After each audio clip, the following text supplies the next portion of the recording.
Oh, right. Well, I always get caught out because there's no.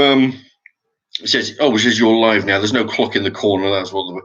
Right, Lee Merton. Hello. Ah, speaking of Lee Merton, I'm gonna drink my beverage out of that cup you sent me.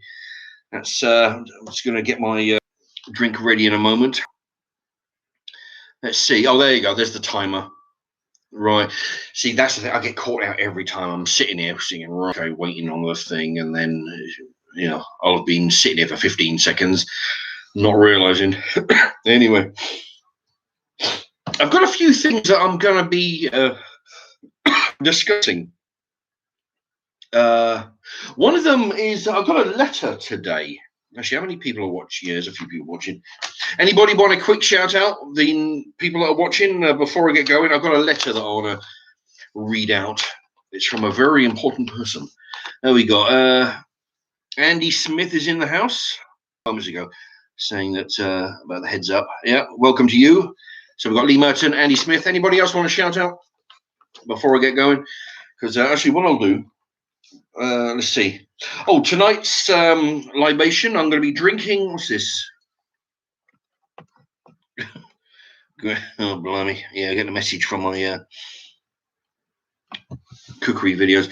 Naz050. How are you? Oh, I'm not too bad, thank you. Seem to be coughing at the moment. It's nothing. I'm not ill or nothing. I'm just a bit of dust or something.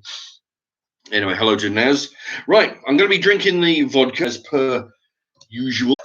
Oh, speaking of postbox and a pencil or pen, something to write with. In a short while, I want to give you an address, which should be might be useful. Simon's in the house. Where's the Easter Bunny? Oh, yeah. Yeah, the Easter Bunny might come back next time. Jack Reed. Hi, Mark. I was watching a few beer reviews and spotted this live one. Ah, excellent. Yeah, I tell you, I've done quite a few lager, or not lager, but reviews, mostly the ciders.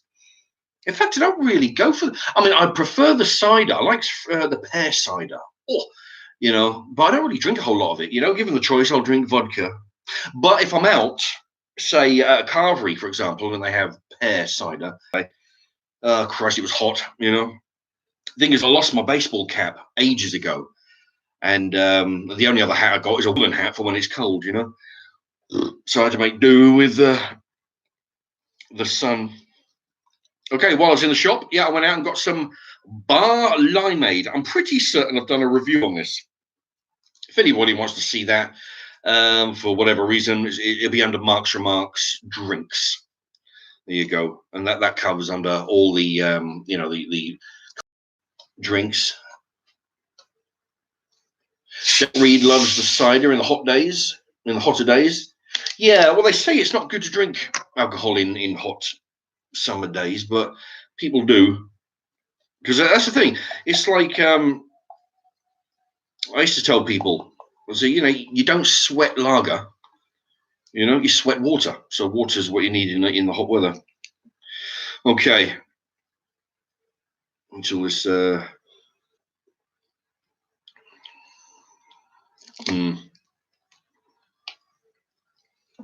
Okay. Oh, right. I tell you now there's a few people in. I'll tell you about how's the signal, anybody? Is it jumping like it was the last 2 or 3 live streams?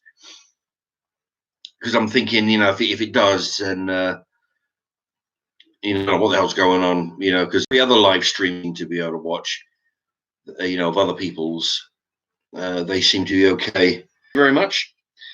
Yeah. Hey, what's this? Martina Banner is in the house. Hello. Dave Dump. Oh, Dave Dump. I think Dave Dump's been with the channel for ages. Near from the beginning, I think. Very close. Merton says it's buffing a little bit. Okay. Hopefully it won't get too bad. Jack Reed says it's paused a couple of times. Simon says it's buffing a bit, but that might just be here.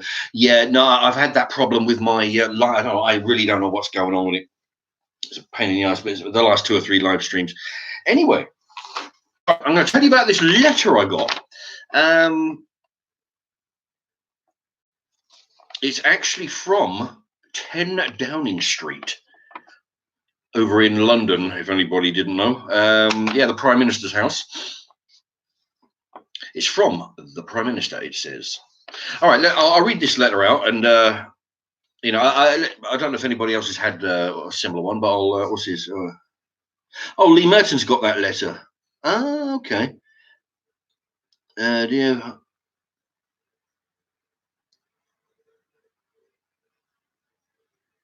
Okay. Let me see. All right, I'll read this in case anybody. I am writing to you to update you on the steps we are taking to combat coronavirus.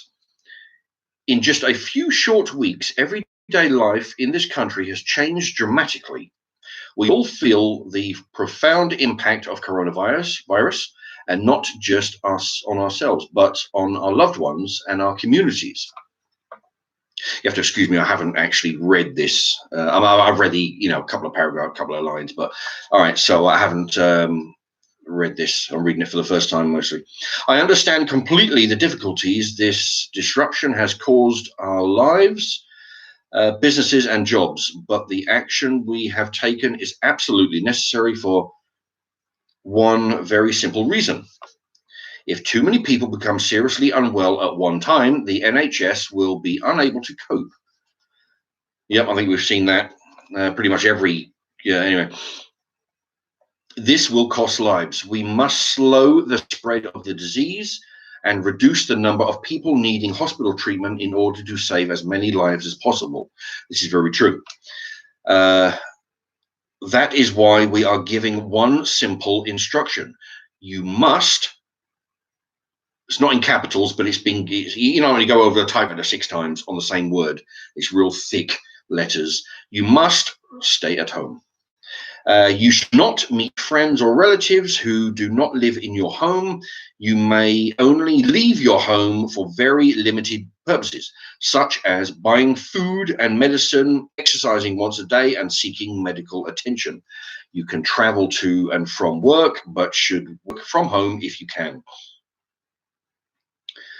When you do have to leave home, you should ensure, whenever possible, that you are 2 meters apart from anyone outside of your household. These rules must be observed. Which I went out to the shop today. I mean, it was necessity. I went out there, I saw some fuckers washing down their cars in the street. Stupid motherfuckers, and people hanging around on park benches by the shops. These rules must be observed, so if people break the rules, the police will issue fines and disperse gatherings. All right, well, I haven't bored too many people. There's still people tuned in. It's not much to go. There's just a few paragraphs.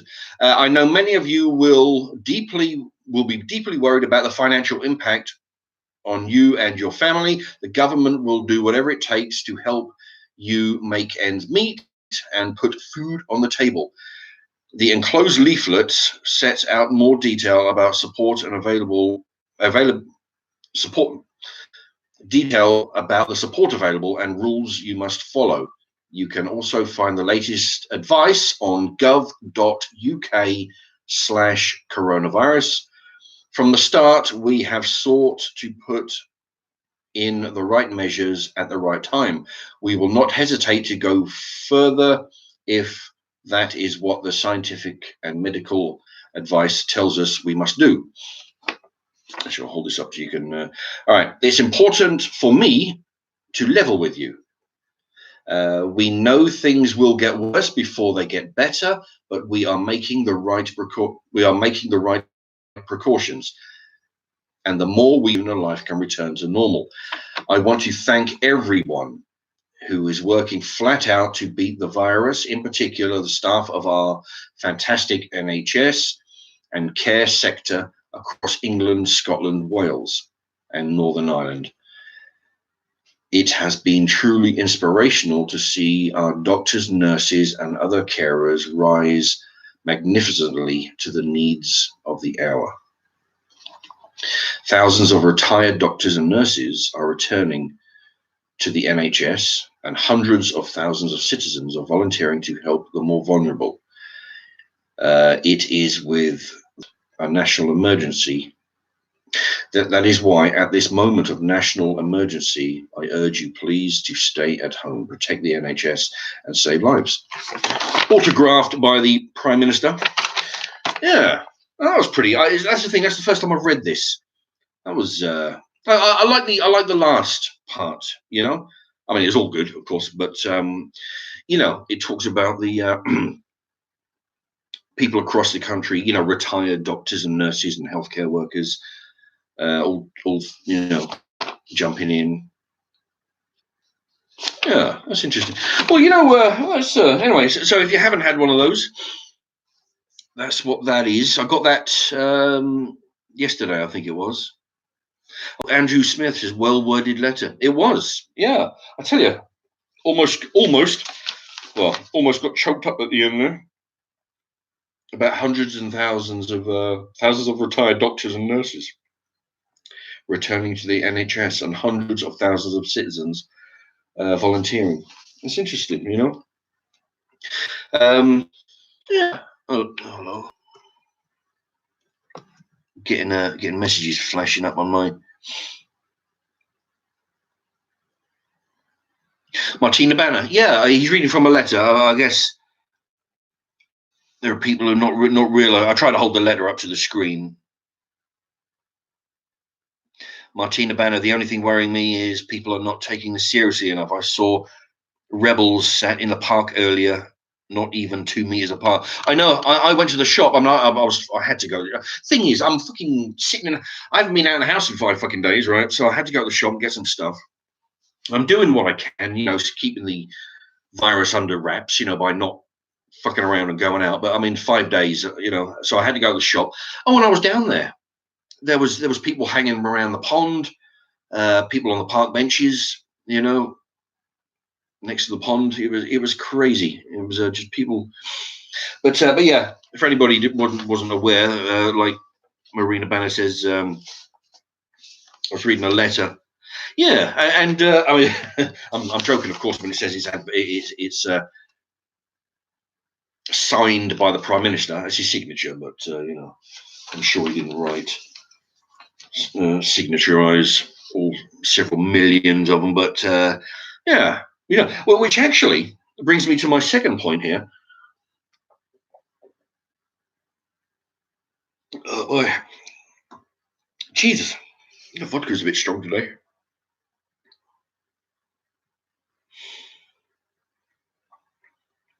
Oh, G White is in the house. Where's the pot noodle cup? Well, actually, the pot noodle cup's in the fridge with some. It has apple and blackcurrant squash in it with water. It's in the fridge getting cold, so I'm drinking out of Mr. Merton's Lee Merton's cup that he sent me. Let me see. Dumbbells in the house. Batesy Boyo, accessible lunchboxes still. Oh, I guess he's talking to somebody else. Frame. Yeah, I should frame his signature for Martina. Martin DB5. Good evening to you. Away days with Gav and Ed. How are you keeping yourself busy? Well, that's the thing. Trying to. I'm watching a lot of YouTube videos, thinking about what I can do around the house. That'd be interesting, you know, to film, which is not a hell of a lot. G White, that vodka orange juice. Well, actually, it's vodka and limeade, which is not too bad, but you know.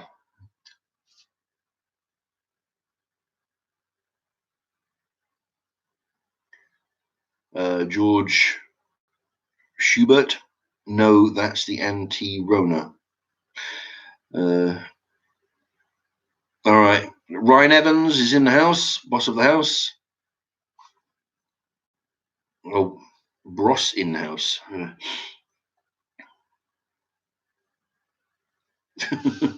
Martina Banner, will I be selling that letter? Well, I'll tell you what. Yeah. Yeah, it's the first. Well, the thing is, yeah, I mean, all the years I've been around, it's the first letter I've ever got. What are you thinking? What I thought I would do is, being that, you know, Boris Johnson was kind enough to send me a personalised letter over here. What I thought was, because he's been in the hospital, okay, he's been ill. So what I thought was, I would send him a letter which you'll notice I made the mistake of writing his name in there, forgetting that that's where I've got to put the stamp. So by the time, I'm going to get, it'll say Boris John's, maybe Boris John, because I've got to put the stamp up in there. Yeah, 10 Downing Street, London, SW1A 2AA. Now, what I figured was, you can see what I wrote there, get well soon. Actually, get well soon, the country needs you, from some of the fans, because I don't really want to, I can't really speak for everybody. So I put some of the fans of the Mark's Remarks YouTube channel. There you go, put my name on the bottom. So what I did was, I was going to send this get well soon card, so I thought I'd make use of it. And I thought, if anybody, I mean, today's Saturday, so I mean, it can't be done unless you've got stamps knocking around the house. Some people do. I mean, maybe on Monday, if you're in a position to.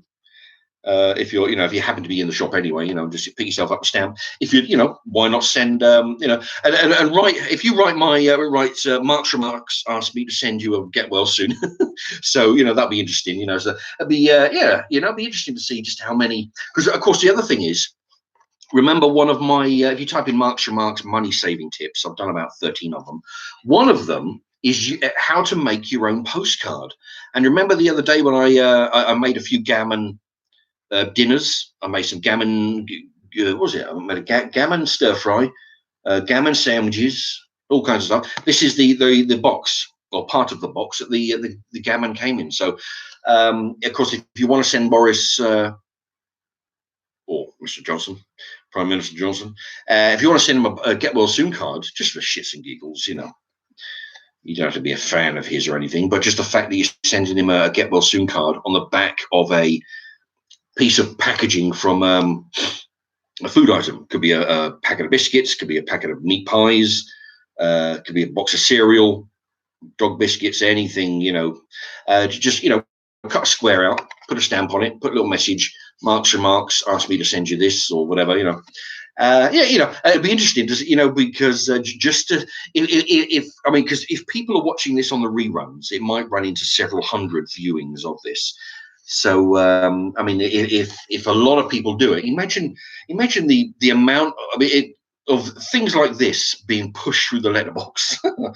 I mean, metaphorically, I'm sure it'll come in a bag, but and the fact that if a few hundred of these came pouring onto his table for his little minions to look at first glance, it'll just look like a big pile of rubbish being sent through the Royal Mail. But if you put a stamp on it, it will show. So if anybody wants to give it a go, come Monday, I'm going to go and I'm going to pick up some milk or something and some bottles of water or something. While I'm in there, I'm going to get a stamp and post it. So if you want to go do that, and if you do, come Monday or any day after that you have to be watching the thing and you're able to get a stamp, write to me in the comment section of some of my videos and let me know that you've done it.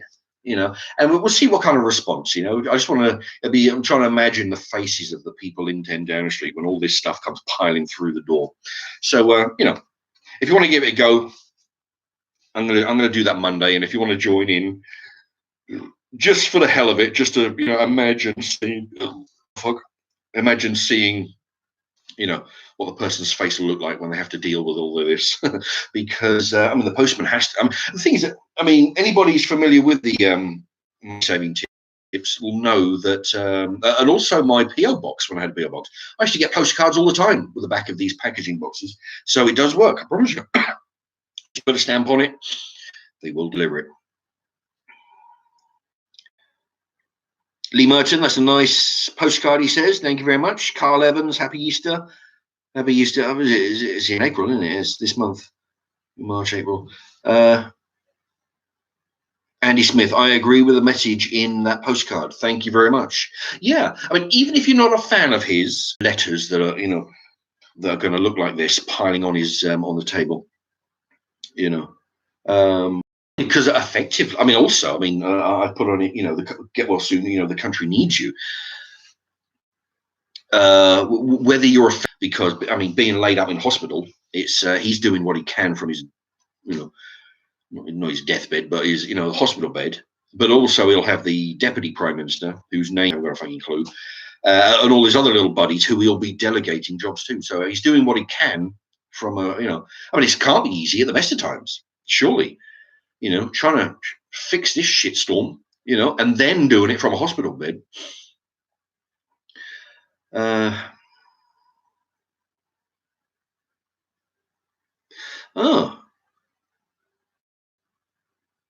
Pablo Mancini, are you calling Boris a gammon? No, no, I'm saying use a piece. This happens to be a gammon joint box, could be a biscuit box, could be a cereal box. Just use, just like my when I had a PO box, people were sending in fan mail on the back of scrap bits of paper. Scotty B says, I've heard the police are not letting people outside the garden now. Not good. Oh boy. Yeah. I don't know whether, do you mean they're not letting them in the garden or they're not letting them beyond the boundaries of the garden? Because if they're not letting them in the garden, I don't think that'll be right. I don't think it'd be just as well, but I don't sure that'd be right. I mean, in the confines of their property, then I think they're allowed to. Yeah, but people are flouting that. People are going out on the street for no good fucking reason. Yeah, like I say, I've seen some bloke. Literally, when I got out my door, I saw some guy and some girl washing a car, like a bunch of dummies, Martina Banner, that's a great idea. Oh, I've lost it.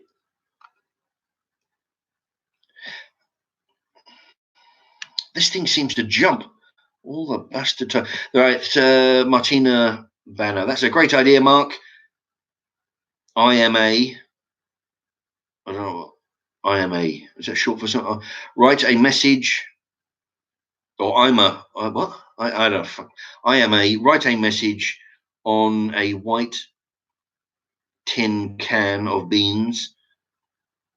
I have, and try to send it to him, but don't know the address. Well, don't write it on a tin of beans. That'll be hell on the postage. All right, but the address. There you go. I'll put the address up here. Oh, Jesus. There you go. I'll put there's the address. While I'm doing that, Scotty B, you should bring the post box back. Well, that's the thing. I mean, for the amount of money that I got to pay for it against the amount of interest that was, in it, but from it just wasn't worth the money. I don't mind the expense. Well, as long as it gets used, but it wasn't getting used the last time round. Everybody's screaming for the post box to come back, but nobody was sending any mail like this, So I mean, spending £25 a month for 2 postcards, it's just.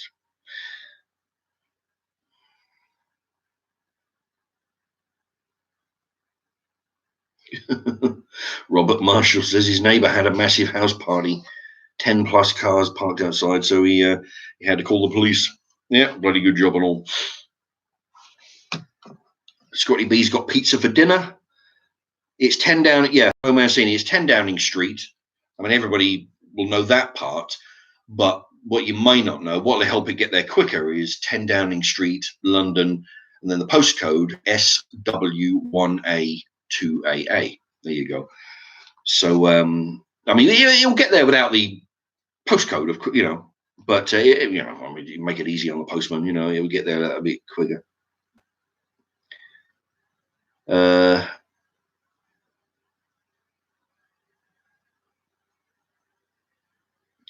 Yeah, I'm sorry to hear that, Alex Swinnerton.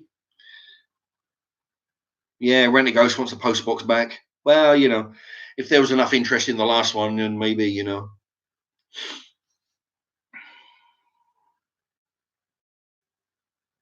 Scotty B. Yeah, I've been pumping out more videos than usual. Although it hasn't increased the footfall, I'm still getting the regular amount of viewings. It hasn't increased. Oh, you know what? So, I've reached 403,000 clicks now. So I need 97,000 clicks to reach 500,000. So yeah, less than 100, just under 100,000 to go till I get 500,000 viewings. That's in just a little bit short of three. Well, now it's a little bit short of 3 years since I've had the site.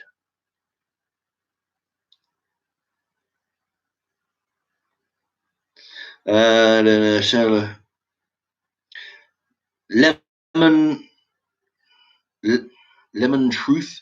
Please say hello to Bia and Devrim. This is a great channel. What happened to the pot noodle glass? Well, it's your pot noodle tub, plastic. It's in the fridge. It's got apple and blackcurrant in it because I put that in there so I could go onto the vodka.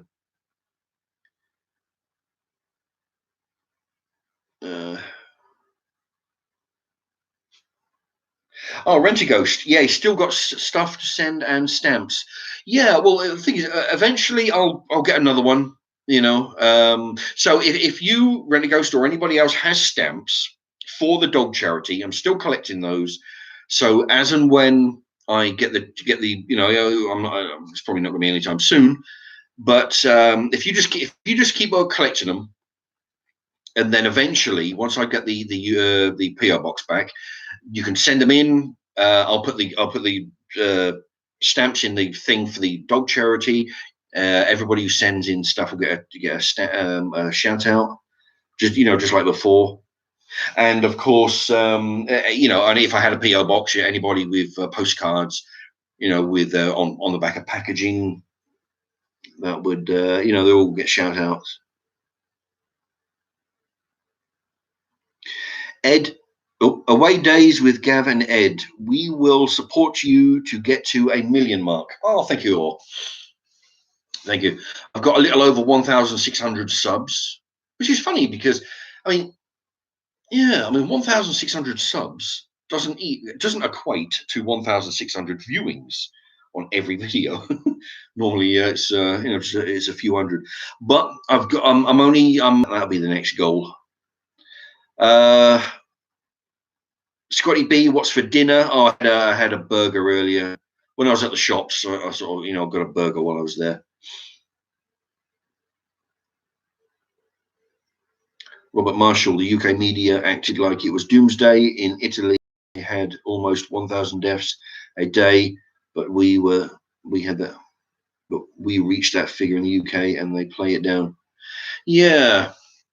We do have a different news network style than the Americans as well. I watched the American one, and it really is doomsday. It's there's 1,000 channels all there trying to get people to watch. But it's a totally different style. Over here, we sort of like get it would appear to be doom gloom and world's coming to an end.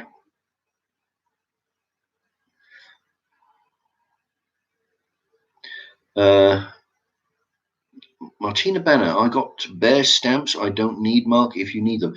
Yeah, keep hold of them, Martina. If I get once I get the PO box, which will be a while yet, people can send in postcards and whatnot and packets of stamps, and then they'll go into the dog charity. Mr. Deegan's in the house.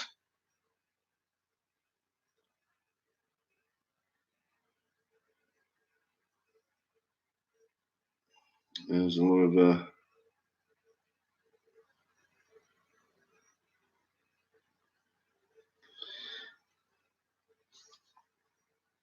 somebody writing the same thing over and over again.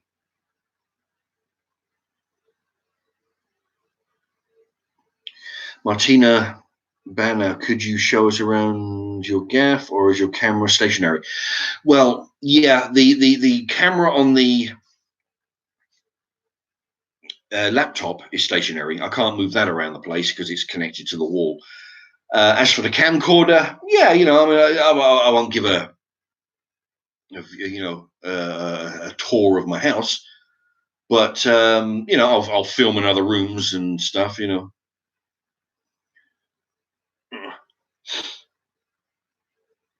Catherine M is in the house. Aha. Hi, Mark. Hope all is well. Yes, indeed. Thank you very much. Batesy Boyo, homemade MRE meals. MRE, ready to eat. Meals ready to eat, if anybody doesn't know, would be good. Yeah, well, see, that's the thing. I was thinking about that, because after once the thing is, I donated. I've got, I've been storing stuff for a while, way before this fiasco happened, and I donated a whole bunch of my stuff. So the stocks aren't what they used to be. So I'll have to wait until this is all over until I can. Talking about MREs, I was thinking about that, but I'll need a machine to vacuum pack stuff if I'm making my own MREs. Otherwise, I mean, it would just be regular meals that I'm cooking. But to make meals and store them for years, I'll have to vacuum pack them. Which, I mean, there's machines out there that do it. I think basically what they do is just you put it in a bag and they suck all the air out. In fact, you can buy those bags for clothing. You've big bags, 4 or 5 foot, long by 3 foot. Anyway, you put your clothes in and you suck all the air out with a vacuum cleaner and it flattens it right down to a couple of inches. You can store them under your bed. Same sort of food,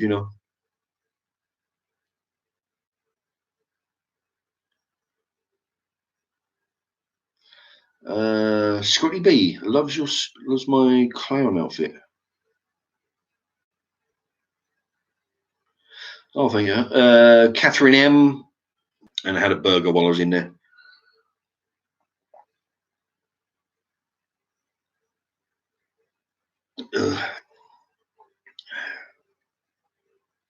Away days with Gavin Ed is drinking Foster's.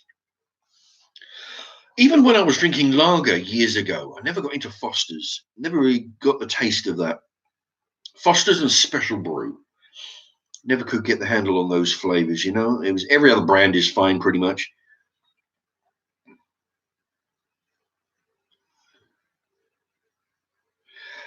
Jack Reed, a lot of YouTube subs are robots, and then many subs are multiple accounts from the same person. That's why the viewing figures thumbs up and stay low compared to the amount of subs.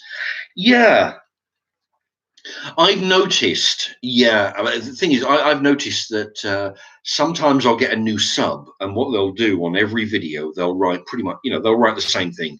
Great, great content. Keep up the good work. Well, that's great. That's nice to hear. But it's the same wording every single time, which is a bit suspicious. And then when I did that, I did a 23-second video earlier of me announcing that in 40 minutes at 8 o'clock I'm going to be going live. I had a comment on there that the same thing, love the video, and I wrote back and said, well, that's great, but I didn't put any effort into it. It was just me standing for 23 seconds saying in half an hour, there's going to be a. So I think, so some of them are actually, I managed to figure out that some of them are not trolls, but robot types, robots. Which is a bit of a shame, because it's just when they write the same thing and they on a video that, a 23-second video of me standing saying, right, join me in half an hour, blah, blah, blah, for 23 seconds. And then they write like, oh, love your video, the content is great. It's like, what? It's just crazy, no thumbs down yet on this live. Oh, thank you, Scotty B. That's good. Although there will be now because we'll have just jinxed it.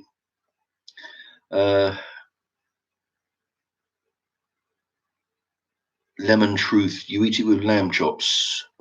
That's probably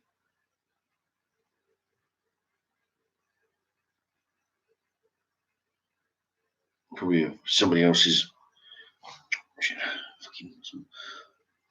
A moth. That's good.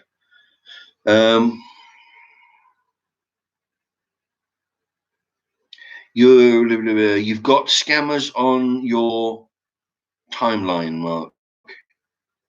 You've got scammers on your timeline.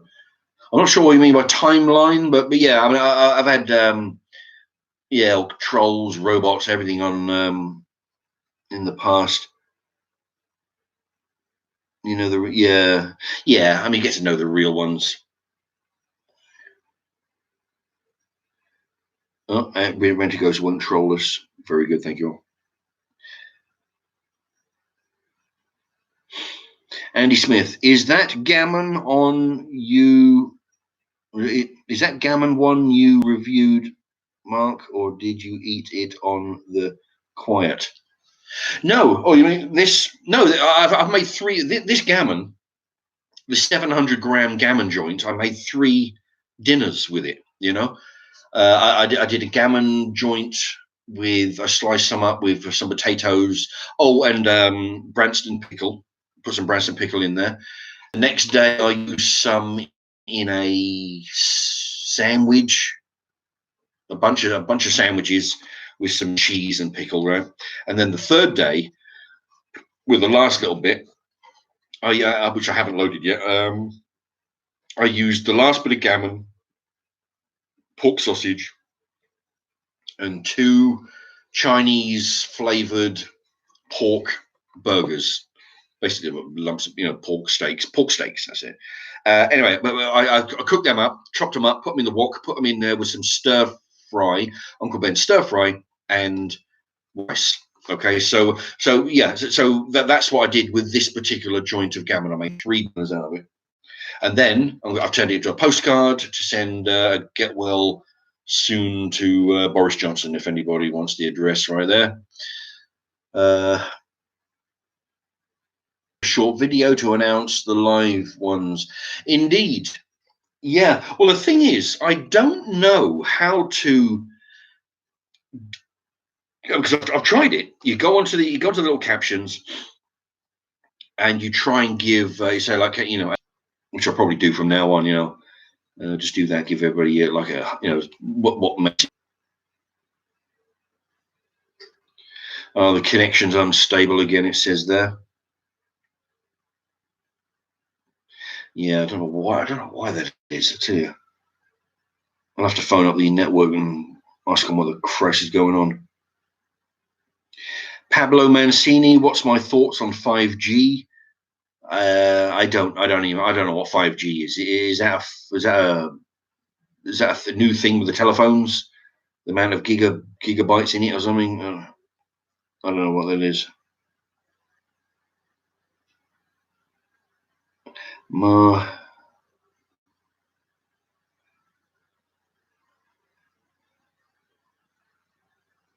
not sure what that is. Rent-A-Ghost, have you had a duck? I don't know what that is yet. Oh, he's talking to Scotty B. Yeah, MAHABHARAT. I don't know what that. I don't think I've ever heard of that word. Naz050, do you still order takeaways from home delivery, Mark? Do you think it's safe to order takeaway? Well, it's probably not. Well, I mean, it depends. I mean, if the people in the shop are contaminated, then they're handling the food, they're handling the containers, they're handling the bag that it gets delivered in. I don't know, but no, I haven't eaten takeaway in a while. Mainly because of the expense. I mean, you're looking at 20 quid for a pizza, 15 quid for chinks. It soon adds up. Martina Banner, Mark, can you down the rest of your drink for the lads? I don't know. I'll take a big gulp.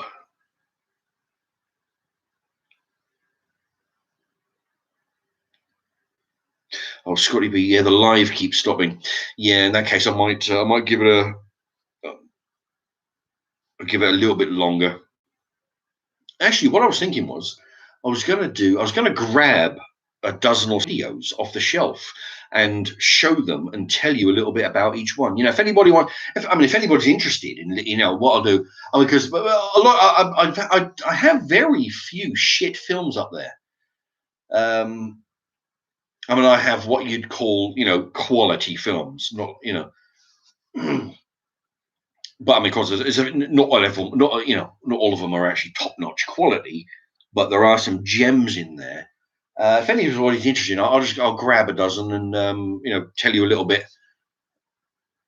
about it, in case anybody wants a recommendation. If they want to go on to, I don't know whether you better go. I don't know how Netflix works exactly. I suppose I don't know if you can choose from a catalog of films to watch. I don't know if it works that way, but if that's the case, if anybody wants some inspiration, maybe go to the CEX website and get them delivered. Anyway, if anybody wants that, I'll do that.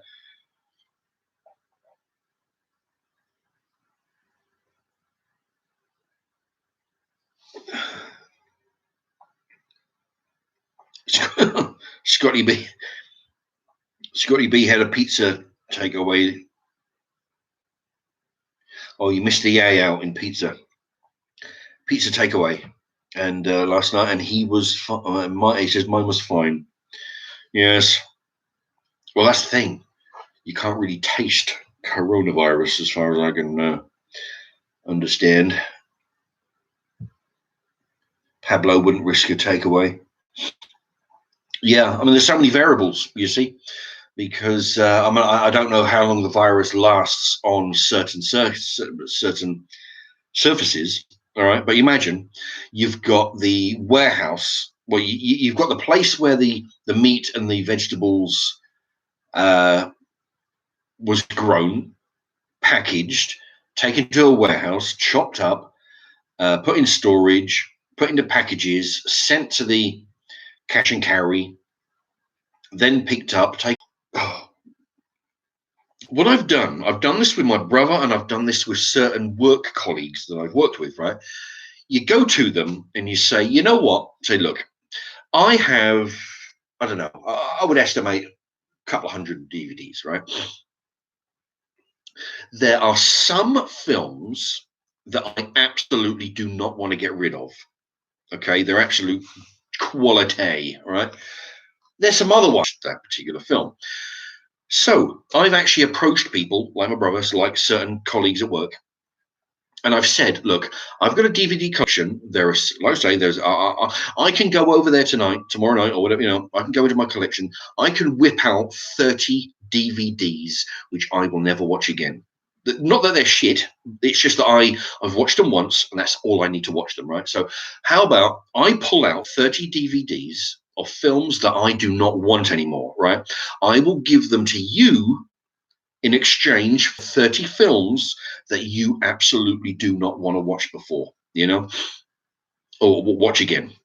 Not ones that they want back, because I'm telling them, you will not, don't give them to me on a loan basis. You're swapping. I will give you 30 films, or it could be anything. It could be 10, 15, 20, 25. It could be 30 films. I will give you these. They belong to you now. And you give me this the same amount, whatever amount it is, 5, 10, 15, you give them to me. And these are films that I will choose. Like, for example, if he picks out 40 films, I might choose 20 that I want. So I'll take 20 and he will take 20 out of my bag full of 50 films, So an equal amount on a permanent trade, not swapping, not loaning, not, you're trading them like for like. And so effectively, I might have got rid of 20 films that are good films that I will never be bothered to watch anymore, in exchange for 30 films, or whatever the number of films that I might not ever have seen, or films that I have seen several years ago that I might be thinking, wow, I haven't seen that in 3, 4, 5 years. Why not? I might as well take it, because I'm not going to watch the ones that I'm getting rid of. They're just sitting there gathering dust. I haven't watched them in 5 years. They choose 20. You get 40 out of your collection, and I will choose 20 out of yours, and then we trade. And then you're constantly getting new stock, which you won't be paying out any extra money for, because you've already bought the film in the first place. So it's not like you're selling them for a penny at fucking CEX and then spending 50p, a pound, £2 for another one. The amount of money that you spend doesn't increase. That's the way I look at it, because there's plenty of films up there I haven't watched in 5 years, So, but that's the thing. I've actually done that. You just go. Warn the guy, tell the guy, say, look, in a couple of days, bring in a bag. Doesn't matter what it is. Bring in 10 films. I will, no matter what happens, I will take 5 of those films, and you can choose 5 of the bag that I bring in. Any amount will do. And then yeah. What's the point in keeping them on there when you're not going to watch them? Just get rid of them. Even if you watch the replacement once, then trade it with somebody else. Move it on. But yeah, you've got to remember, you've got to make it clear to them, this is not a film that you are likely to see again. I'm not borrowing this for a week and returning it. This is a permanent swap. So the films that you give me, I'll do it. I'll sell them. I'll burn them from in a canal. I'll do what I like. They're mine to keep. They're not a swap. You will not get them back. And as long, a lot of people will be okay with it. Yeah, that's okay. Because I've got a load of films that I don't see or don't want to see again.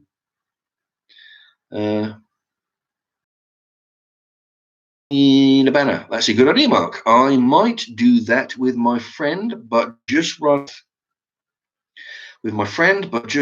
off with all his and my films, so I don't have to give any away.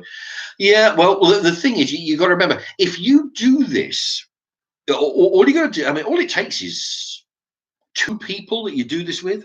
I've done it once in my, because the thing is, I've actually swapped 30 at a time with my brother Carl, who people may have seen on 1 or 2 videos.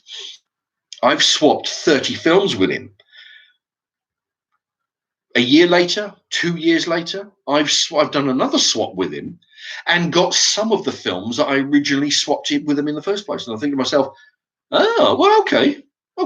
I haven't watched this film in 2 years. Well, I'll give it a go. And then I'll take some to work, so just a couple of people, that's all it takes. Of course, the more the merrier, because you ask anybody, anybody's got at least half a dozen DVDs. You think, when was the last time you watched that? Ooh, so get rid, swap it.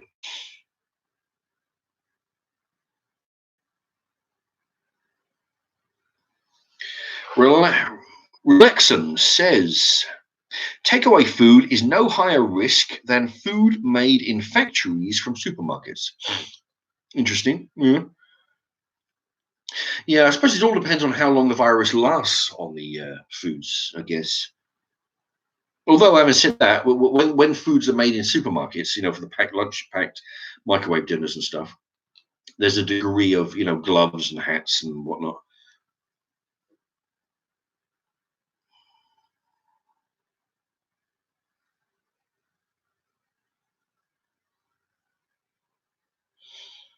Scotty B hopes they don't ban takeouts. Yeah, well, they probably won't. The thing is, they're keeping food shops open. Although my local Chippy's been closed for the last 2-3 weeks.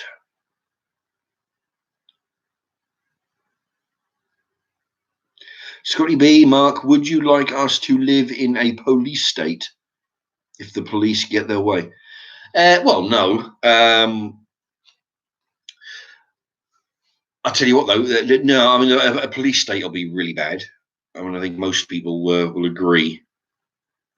Although we do need a level of law enforcement to get these stupid fuckers that are washing their cars out on the street and hanging around in parks. I was watching the news last week, and I can't remember where it was, that the government of this are giving the police and the army certain power. Oh, that was it. He is going to be governor for the next foreseeable future until, and something like on the lines of, until he deems the coronavirus problem over, and then he will have an election of the country to see about staying in power. But until he says that the crisis is over, there won't be an election in this particular country, which of course opens the door. That's the problem. People give up. See, that's the thing. Like in this country, the government is saying everybody, and of course, my pen pal here, Boris Johnson, is saying everybody needs to stay indoors, and then people are flouting these, these not laws, but they're flouting the system. And then we hear about police coming in and breaking people's parties up and sending them home, arresting people, finding people. On the one hand, if they're not listening to reason, we need the police to go in there and lay down the law and order, bringeth the smackdown, as I like to term it sometimes. But laying down the law and order. Now, when you've got, see, that's all good and well, because people give too much power to the police and the eventually it could be the army. We could have soldiers walking down the streets. Yeah, I mean, it's not like people would be thinking. There's probably a few people out there thinking, no, well, that's a stupid idea. Look at other countries. How many other countries have soldiers walking down the streets? It happens. There's roadblocks. I mean, at the moment, say with the American example, there's roadblocks on the streets, finding out where you come from, where you're going. Why are you here? You live in another fucking state. Why are you doing here? What is your business here? Trying to find out a good reason for you actually being out of your place in a car in a different state than where you live. They're doing that for a specific reason, but you imagine that on the long term when this coronavirus is over. And now there is a place in America. I was watching it, because people camcord the border control. Like when they go over from America to Mexico, right? They have a border control, right? Looking at your passport or finding out what you're doing. But there is somewhere else. I mean, they do that for a reason, border control. But there is somewhere else in America. If there's any Americans watching, chip in. There's another part where there is a border control on the road, and it's nowhere near the Mexican border. There's a checkpoint where you stop. Are you a resident of this country? Well, and what the people are doing is they're filming from the dash cam. Some of them just sit there, and the policemen, the border guards say, what is your business here? Nothing. And they're just sitting there. Well, okay, on you go, like this. So, I mean, in a country where the people are supposed to be free to roam, there are actually checkpoints which are near the border. So once people start, so it could happen in England. Any law and regulation that happens now, people might be thinking, "Oh, fuck me!" Police arresting the the people in the park and all the rest of it. But after a while, you get used to it. You think, well, yeah, they're out there. They should be doing the right thing. Yeah, okay, we'll have a few people arrested for the common good, and then eventually, it becomes the norm. This is how it happens. This is how, and then eventually. People have been getting arrested because they don't like you. I mean, that happens in countries, you speak out. I mean, at the moment, we like to think that the police need a good reason to arrest you. It doesn't always be. When you get arrested, they have a certain amount of time to, get a case together and deal with you before, but they've got to get evidence against you before they turf you out, right? If you're a terrorist, or if they can convince the court or the judge or the authorities that they suspect you of terrorism, I think they can keep you in there for in the police station almost indefinitely. There's no time limit. This is one power that they've got, which could be abused. Say you happen to be a particular troublemaker. By troublemaker, I mean somebody who criticizes the government and has a platform to do it, and you're a big noise on the, getting your message across, and you're anti-government, you're critical against the government, the police, the whatever else. They can use this, against you to arrest you, and then not have any kind of time limit to get the fuck you out of the police station. I mean, you think that might be far-fetched? Of course, there will be some people who are saying, well, that's a bit far-fetched, Mark, but remember the story that I told you when a couple of years back when I was living on a different estate. There was a chicken shop. They sold, like, fried chicken and burgers and shit, right? I was in there. I've told this story before, but I was in there having my dinner one evening, and there's a big hoo-ha going out in the street. There's a police van. There was a couple of half a dozen policemen out there, and I went out out the door, and I'm watching this. You've got a couple of policemen arresting this guy. He's kicking and screaming, and of course they're doing their usual thing. Stop resisting! Stop resisting! He's not resisting. He's just fucking shouting and carrying on because he's being arrested, right? But of course they have to say that to for witnesses, so they can say, well, Your Honor, well, yeah, I mean, the policeman did say stop resisting, The guy wasn't resisting. Well, the point is, I'm standing watching. There's a whole bunch of other 2 or 3 other people who are coming out of the chicken shop, and one kid is filming this on his phone, right? And then when it was all done and dusted, after about 20 minutes, it was going so long, I actually told the policeman, arrest the fucker, would you? It's been 15 minutes already, do it. Get him in the van and fuck him off. And because they didn't like that much, but they especially didn't like this thing. There was a kid, he was about 15, I guess, 15 years old. Anyway, he's filming this commotion, right? And then after it was all done, when they finally got this guy in the van, after the one policeman accidentally pepper sprayed the other policeman, like that happened, they were getting the water bottle on him and that. The policeman climbed through the hedge and said to the kid, yeah, I'm going to need to take a look at your phone. And I said the words, that shit, you're not allowed to be taking that phone off him. Of course, the kid gave up his phone because being a stupid kid and that, because he didn't know anything. But the policeman said to me, because he's mouthing off to me by now, and I'm saying, no, listen, that's bullshit. You can't be taking the phone off him. And and he's going, well, I think you'll find, sir, under article. He made up some shit. I think it was like article, I don't know what it was. Say it was Article 15. Well, sir, I think you'll find under Article 15, I'm allowed to, take the footage. No. And actually, what I did, I went home and I looked on the internet, and the article that it might not have been 15, but whatever article he quoted or said that he's allowed to do it under this article, turned out to be the fucking anti-terrorist fucking act. This is the shit, because what he's done, again, it's going back to, he's got some authority, so he's pushing his luck. He's thinking that he's talking to a fucking idiot. He's talking to a kid who will do whatever he's told, but then he's talking to me, who's not about to put up with the same shit that he's given a 15-year-old. So he's telling me under Article, it could be Article 18, under Article 18, under Article 21, whatever it was, I'm allowed to take and review the footage, which is actually a lie. And also, but like I said, the article that he said was the Anti-Terrorist Act when I looked on the computer. So so when anything comes up, he's likely to quote that every single time.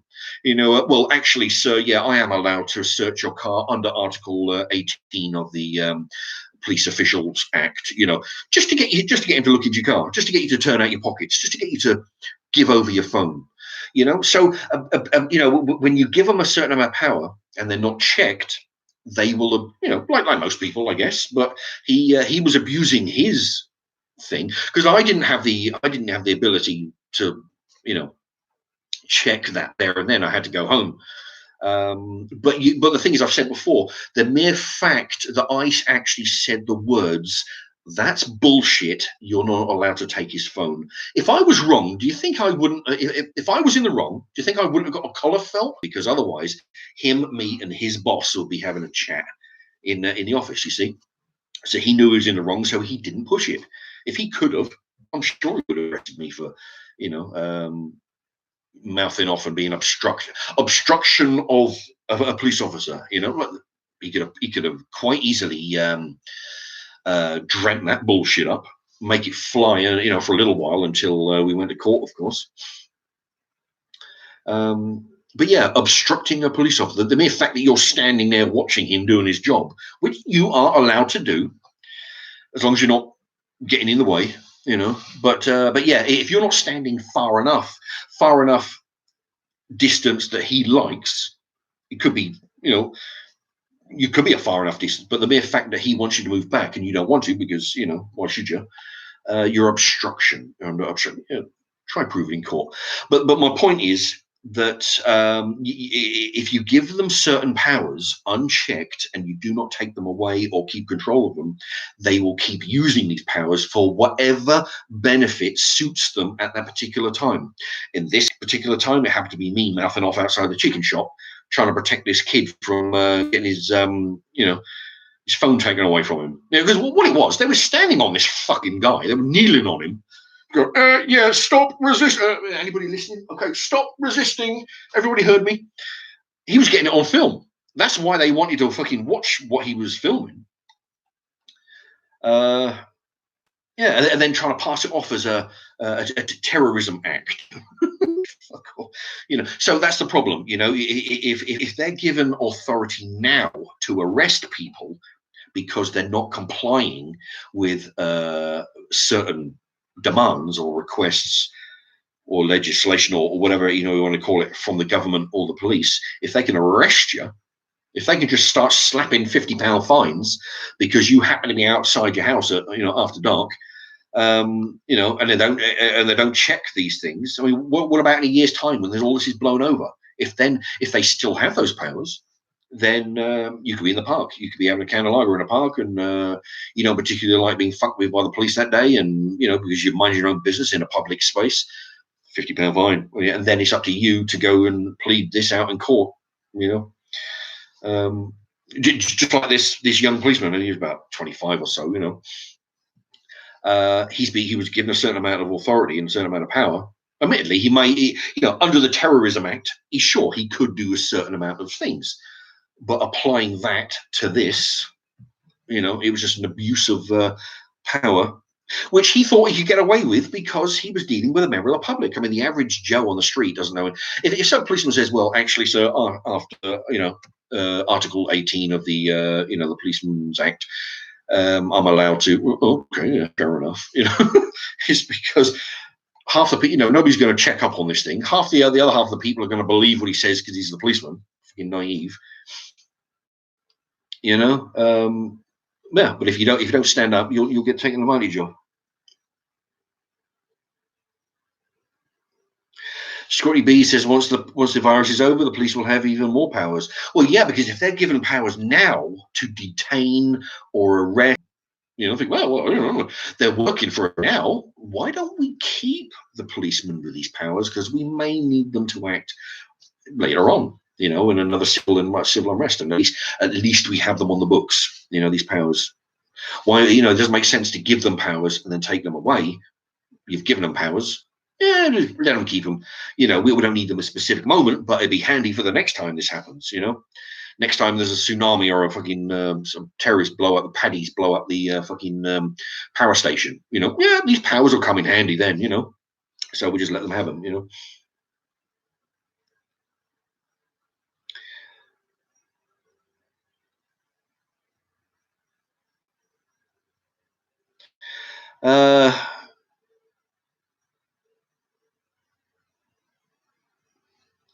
Let's see. Actually, I'm not sure Scotty. I don't know whether Scotty B is referring to what I said. Good luck doing that with all the gangs and drugs and the police. I don't know if he's talking because I'm not sure that'll lead to extra police getting stabbed. If you're referring to what I've said.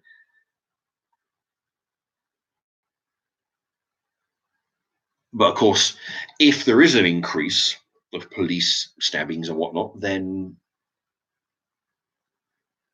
they'll employ better rules to protect them, I think. Naz050, do you remember Noel Edmonds' Swap Shop? Yes, I do. I remember Swap Shop. I remember Tiswas. Noel Edmonds' Swap Shop. Yeah, because you figure eBay, somebody's got a thing, they advertise it, and what they want is money for it. Okay, and that's how that works. I say, you give me money and I post you this item. With a swap shop, it was the same thing, but it's for kids. You write in saying, I've got a skateboard. I'm looking for a camera tripod, or a dartboard, or a pogo stick. Any one of those things, I'll give you a skateboard for. And then then what they do, they connect these two people over, and say, right, okay, and then of course you've got you've got to trust people to send it in the first place, but same as eBay. But it's the same sort of principle where skateboard and I want to spot for a dartboard, the odds on that happening are fairly slim. But if you give 3-4 different options, I've got a skateboard for a pogo stick, for a dartboard, for a javelin, then or a rugby ball, somebody's goes, oh, well, I've got one of those things, right? Okay. Yeah. So yeah, I remember that show. It was a good show. Oh, Becky Crosling is in the house. Hello, Becky Crosling. Rent a Ghost. I'm saving all my hot crossed buns. Actually, I bought some of those today. Hot cross buns.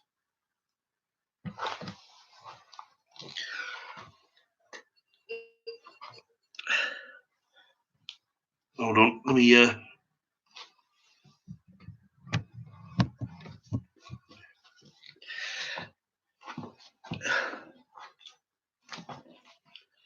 Let me just fix this.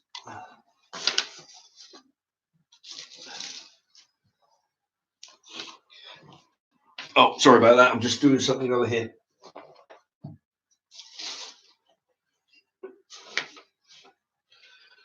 Okay. Blimey.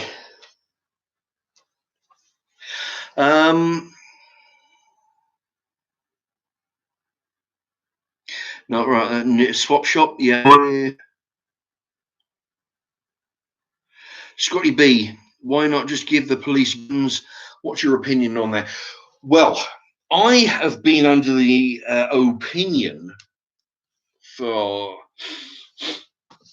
a lot of years that we need to arm the police. Simple as that, we're pretty much. I mean, I've asked this question once before. Is there any other country on the planet that doesn't?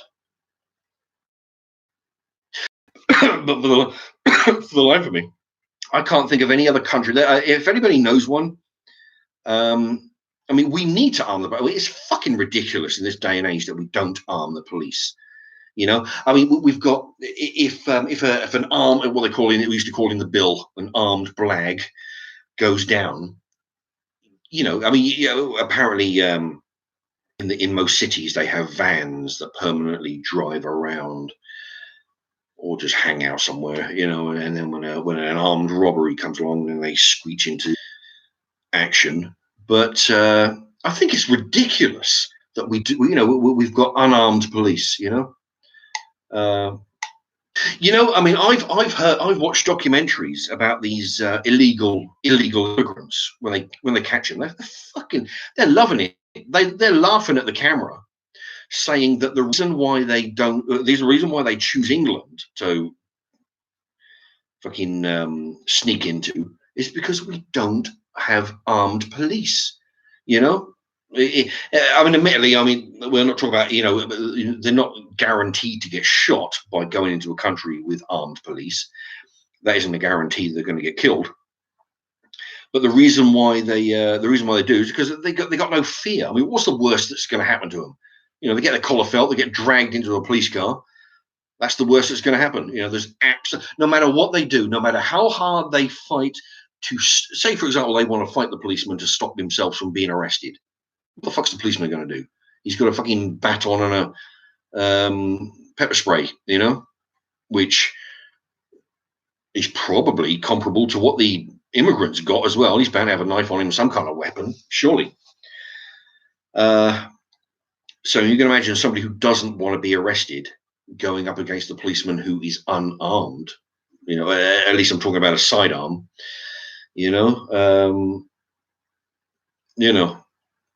I think it's ridiculous that we don't arm them. All right, let me just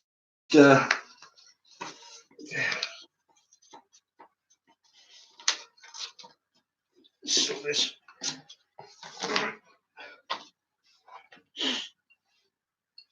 Okay, give me a sec.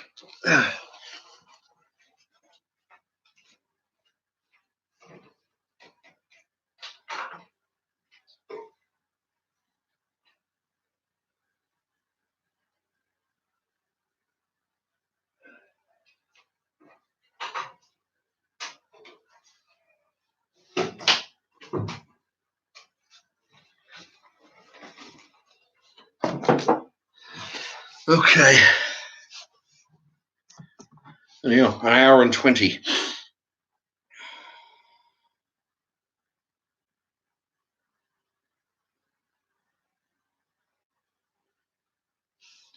Batesy Boyo, you are only 15 minutes from the nearest armed response vehicle. It's an illusion that our police aren't armed. No, I think you misunderstood. No, I mean, I realize we have arming the police, the regular beat officer. I find it ridiculous that those are not armed. Sure, we have a van full of armed ones in each city or town, but yeah, I'm referring to the beat officer.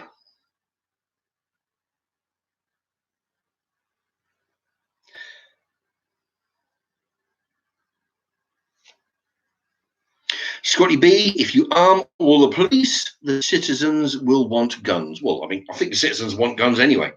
I sure as shit do. You know, if we had any laxer gun laws, I'm not talking about to the I mean, all right, the American example, but others have guns as well. If we were allowed guns, I'd be first in line to buy one. You know, I'll be down there. Sure, I'll be I'll take this, spend the money, getting lessons and whatnot. But yeah, I would be armed if they would let us. I mean, partly. I mean, but the thing is, not everybody wants a gun or has a gun for what they call concealed carry.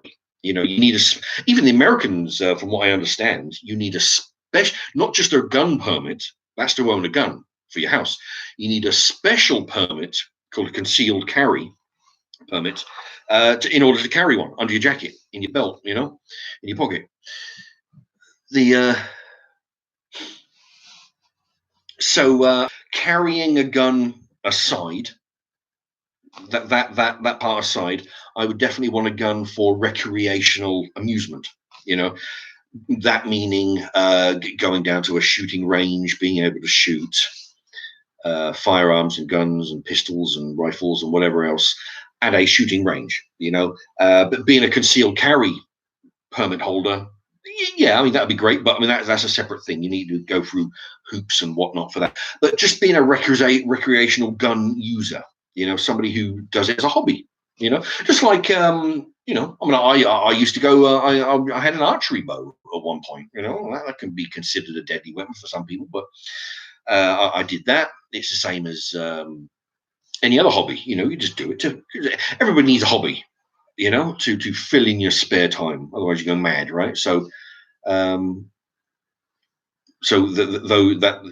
have that option. We don't have that option, but if we did, I'd be in line for one.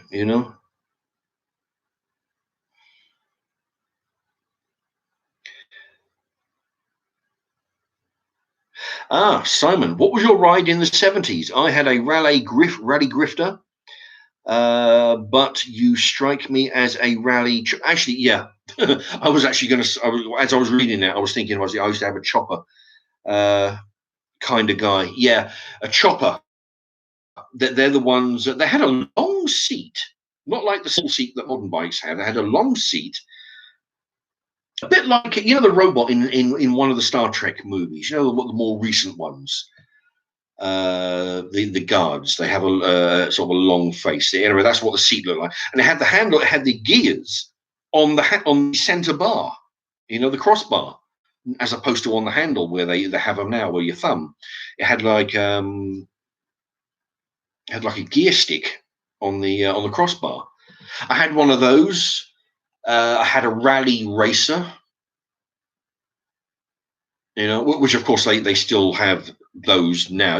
They're the ones with the with the it looks like a ram's. Like you look at a goat or ram, it has those curved horns. It kind of resembles that. But those they still have different, but the choppers, apparently they're worth money. Yeah, I remember that. I haven't thought about that in a while. A chopper.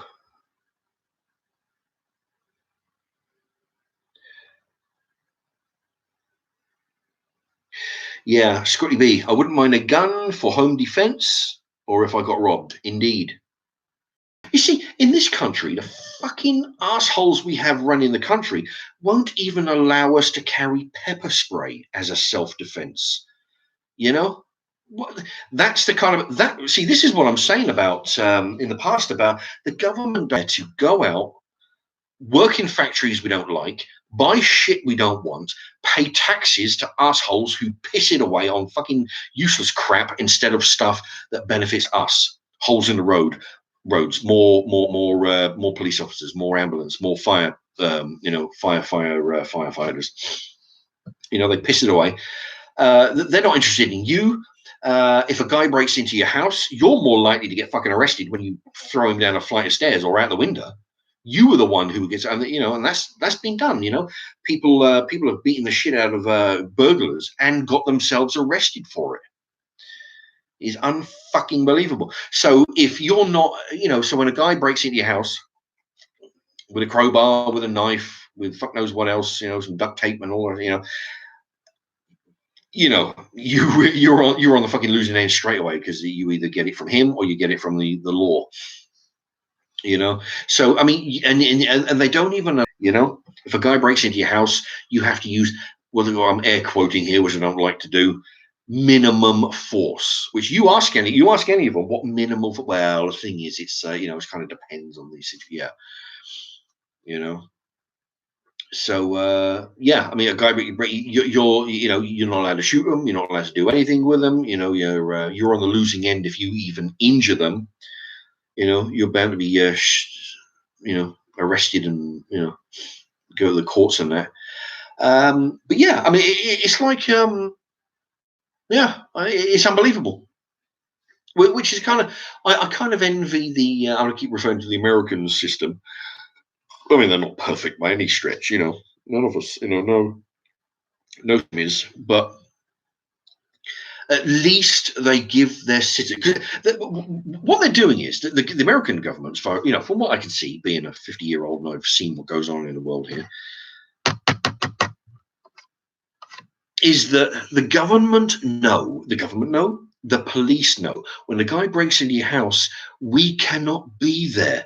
Even if you can phone us, we are minutes away. We're a few minutes sometimes, we're not parked on the corner. We're dealing with other shit down the road.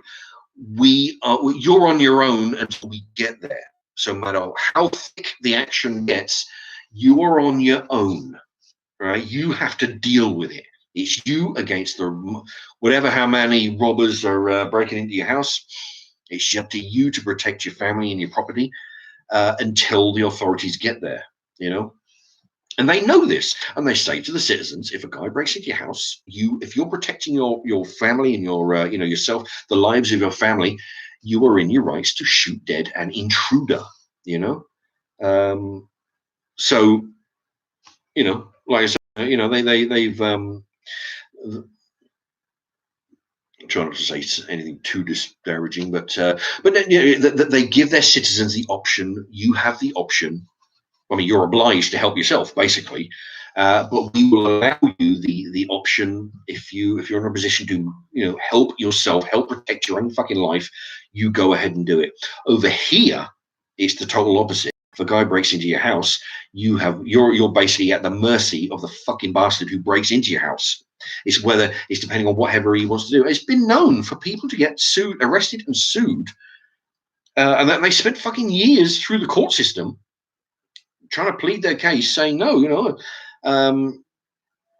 you know, because you used too much force. You chased the guy as he was running out of your property with your fucking, you know, whatever else he had, you know, there to steal. You beat him up while you know, on the driveway of your port. You know, if the guy's running away, you know, and all these kind of factors.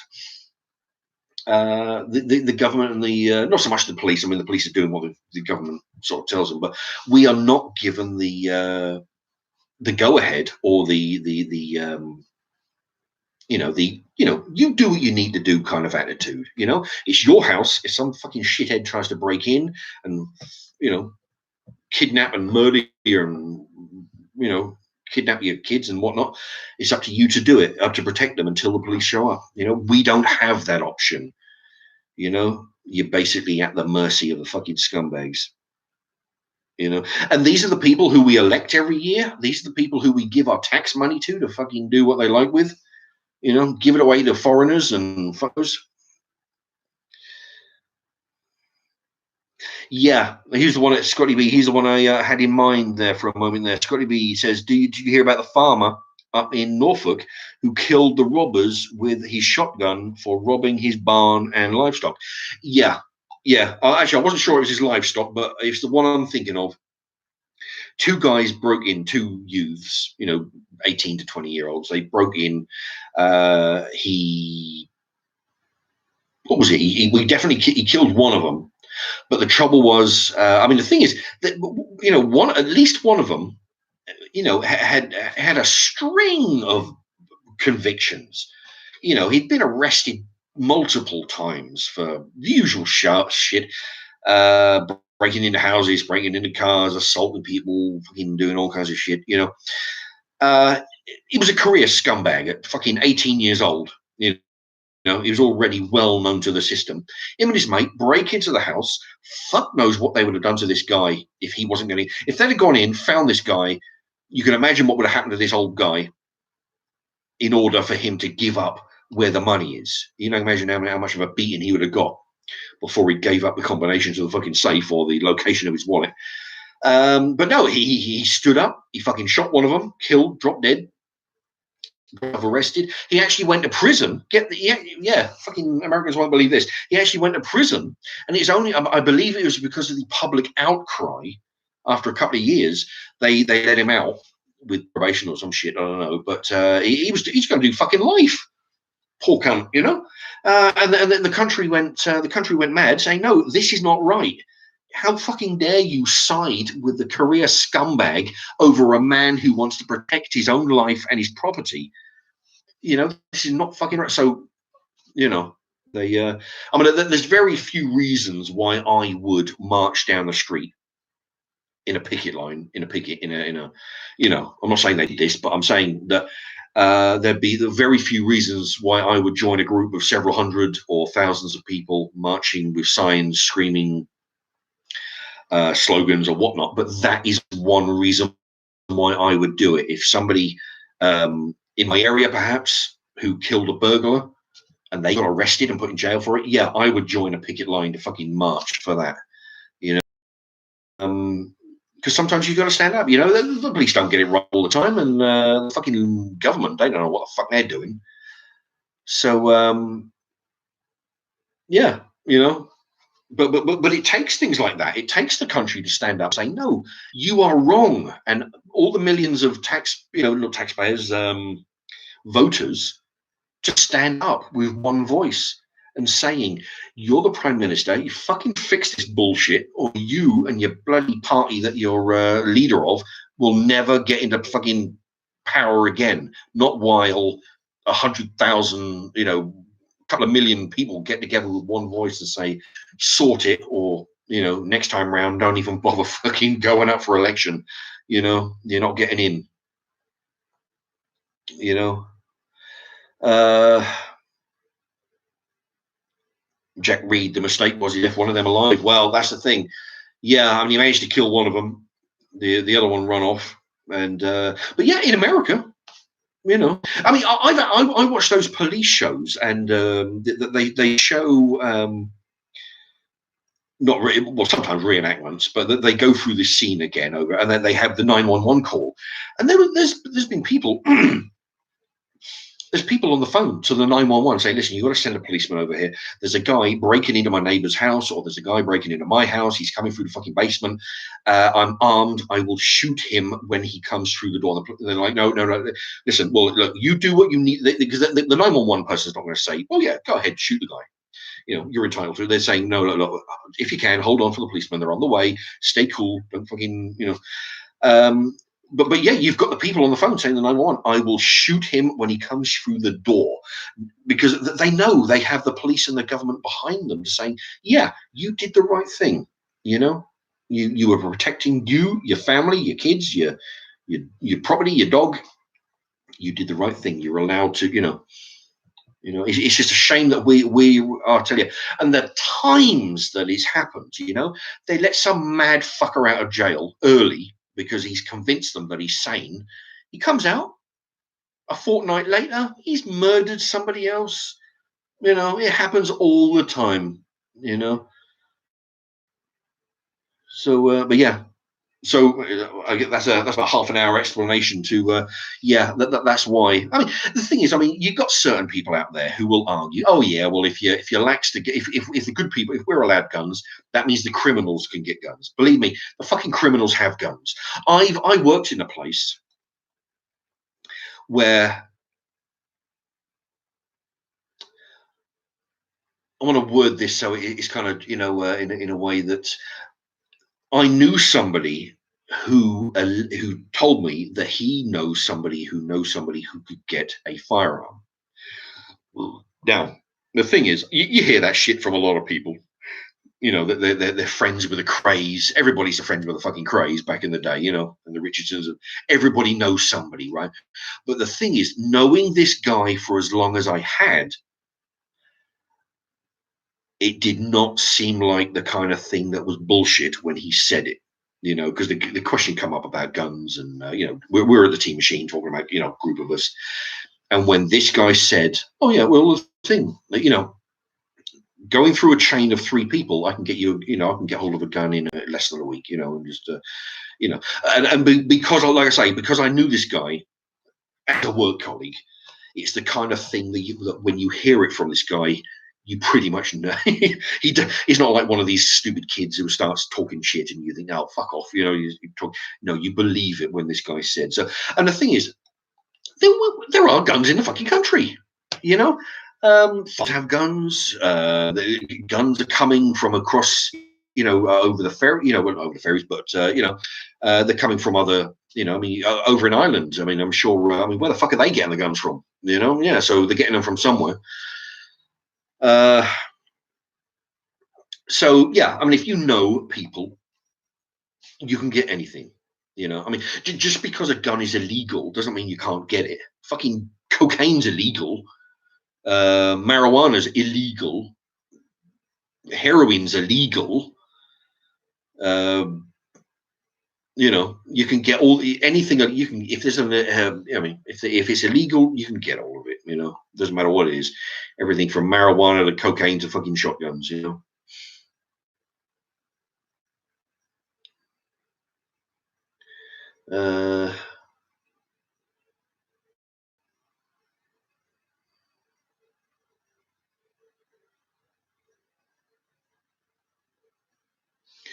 Actually, that's interesting. Mr. Omran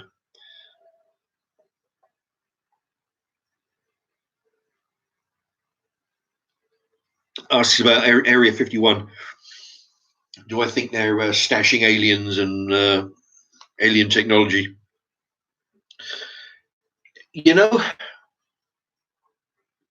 actually makes sense. I think they're definitely doing something in there.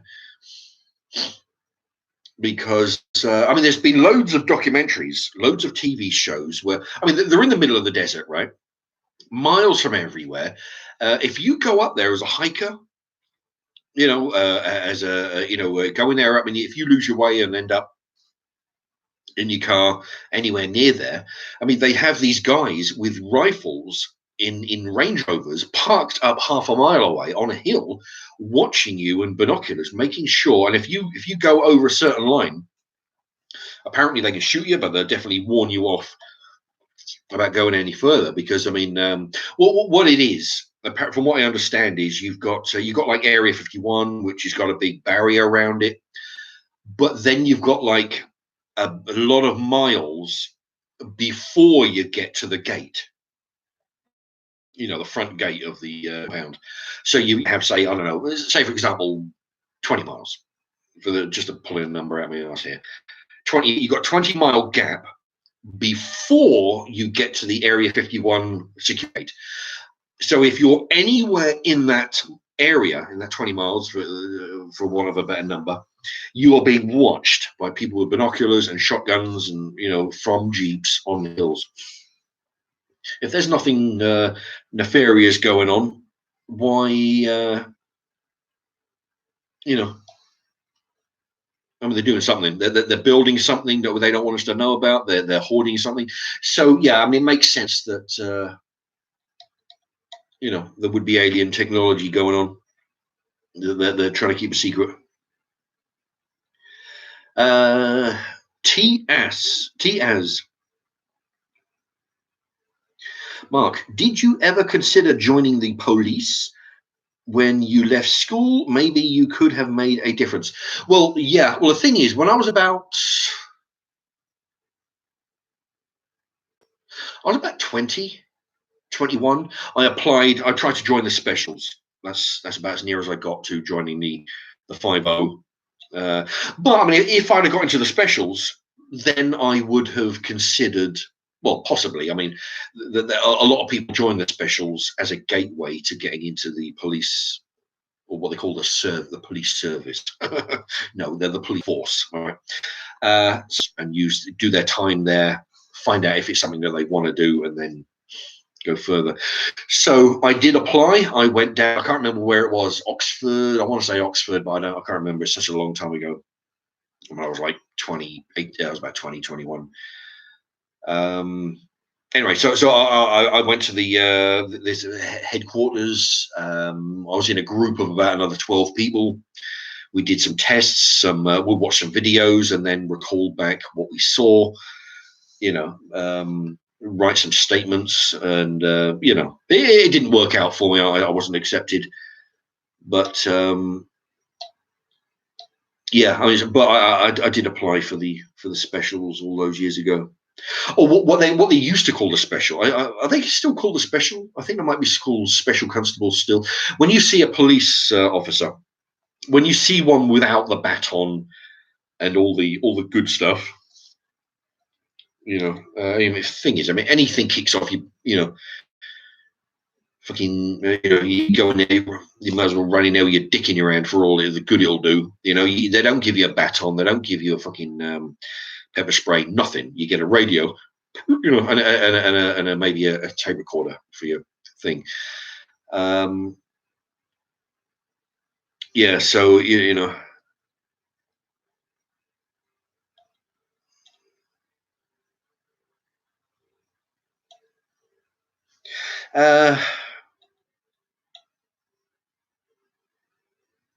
Scotty B, do we have an Area 51 here?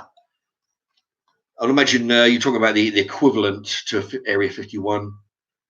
Well, I watched a show many, many years ago, and there are areas of land in England which are run by the government and some that are not, which used to be run and now it's just land. There are underground bunkers and facilities, not all over the country, but but there are a lot of them. Some of them are still run and used. Some of them they're so old back from the fucking war that they've been given up, sold on, the land's been sold on, but the complexes are still downstairs. And there are tunnels leading all the way, where they used to, like in case the country gets blown up by a nuclear bomb or something, that's the kind of, some big underground like this. So we do have those. I don't know about an equivalent to Area 51 where we've got aliens and whatnot, but who knows? I mean, we've got there are plenty of areas of bunkers deep in the ground. So I mean, every time you pass a field, say you're going to go somewhere, you're going on holiday in England, and when you go down the motorway and you get off the roads and there's open fields, in the mountains, especially if you go to Wales and stuff, I mean, who knows what's under them? I mean, you've got a big open field with fuck all on it. Who knows what's under?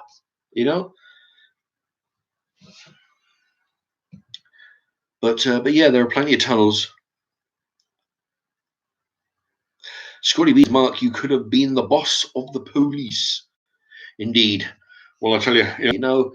Aside from applying for the specials, that was it.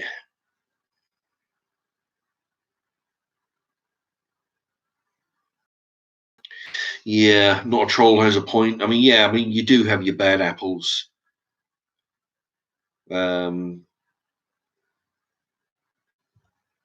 Yeah, that's the trouble. I mean, you've got a few bad apples, they ruin it for the lot.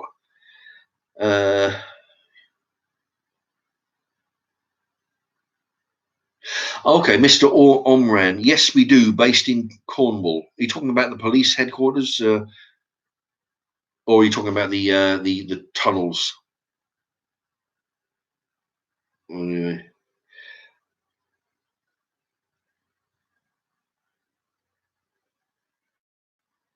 Yeah, Scotty B's seen those channels on YouTube about the bunkers. Yeah, I mean, there's a lot of them. You see, I mean, the thing is, I mean, what they were back in the time when we were at war with the Jerrys, right? The Bosch. There was a real problem with aircraft coming over and bombing, cities, London and other cities. So having underground, but I mean, pretty much all the countries will have them, I'm sure. Underground bunkers where if it really does go shit and the place gets carpet bombed, then then the Prime Minister and the Queen and all their little buddies and everybody, all the people, decision makers, they'll go down into safety. They'll ride out the bombings, and us poor taxpayers are fucking left on our own. But I mean, they'll be down there, controlling everything from deep underground. Not a troll. MK says there's one under Dover Castle. Oh, I don't know. Andy Smith, I have to say, you look like a policeman, Mark. You have the head for one. The head of one. Yeah. Interesting. Well, that might be the short hair, maybe.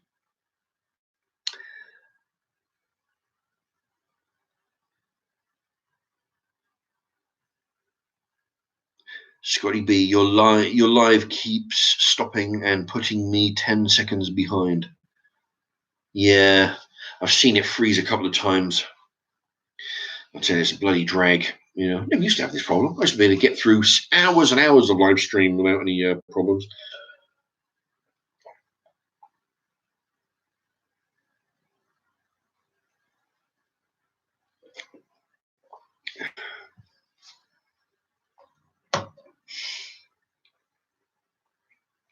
Minutes to 10. I'll put the clock in the kitchen, so I remember to look at the computer here.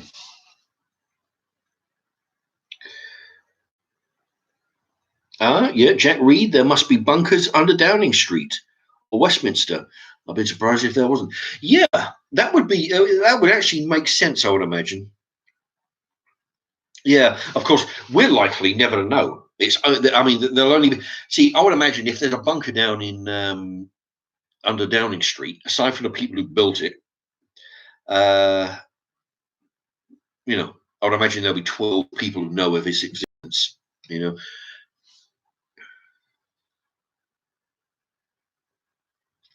Yeah, but it makes sense there'll be one under there. Well, I mean, yeah, because it makes sense. Because I mean, yeah, if you think about underground bunkers in the London area, That's what the tube stations were for. When London was, not talking about when the foreigners are blowing up buses. No, I'm talking way before that, when the Jerrys were doing it. All the citizens used to go in the underground in the tube stations. So I mean, you imagine that. So it is. So we do have underground bunkers for the citizens. If you happen to be in London, that is, you can get down to the bunkers.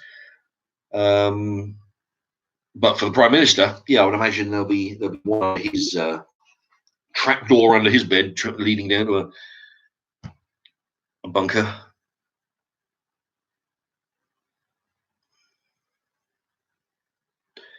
Uh, 12 minutes. Yeah, 12 minutes to 10.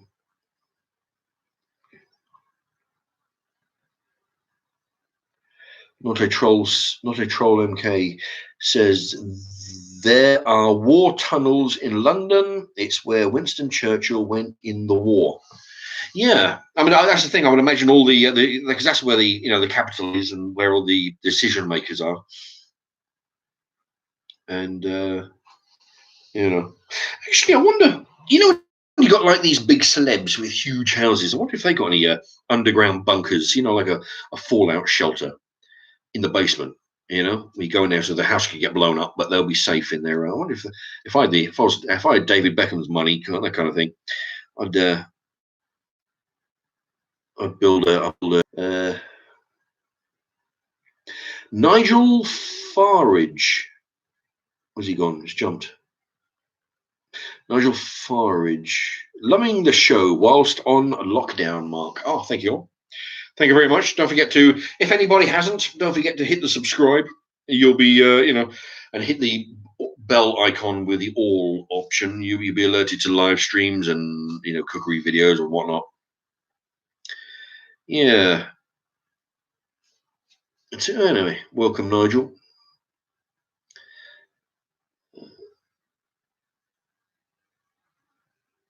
Not a troll says they shipped the Queen off pretty quick. Yeah, she'll be taken care of.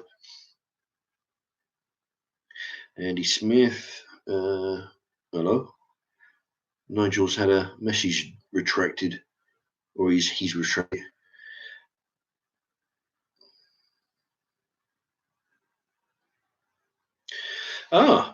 Not a troll, MK. The bunker under Dover Castle was used during the Battle of Britain.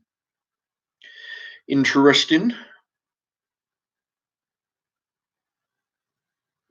Yeah.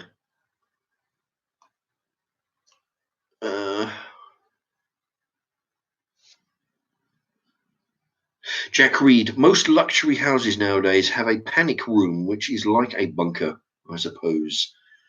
Yeah, I suppose. Yeah, be good having it. Yeah, although that'd be a specific room. Or as a bunker. Yeah, I like the idea of a bunker, though, under the ground. A panic room is sort of like a separate room. Be good if you've got all your stuff in there. You've got bottles of water and a shotgun and television cameras, just like in that panic room with Jodie Foster. But I like the idea of having a secret tunnel under the house. Need to, you can make an escape.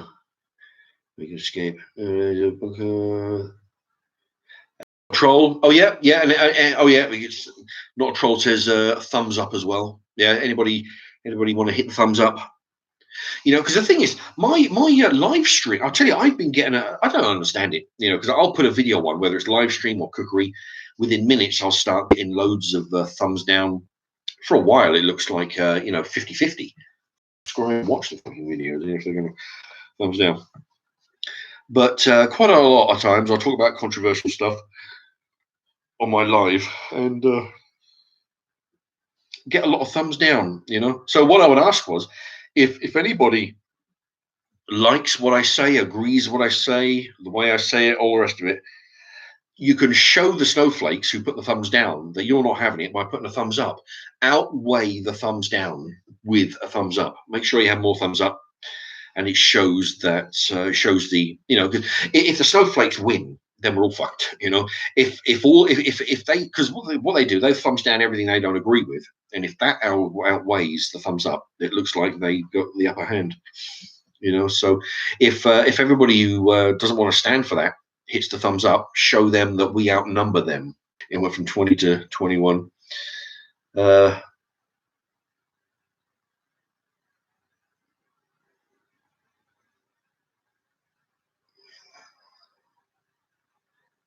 What we let's see. No, well, okay, just let's see if I can find any comments for me.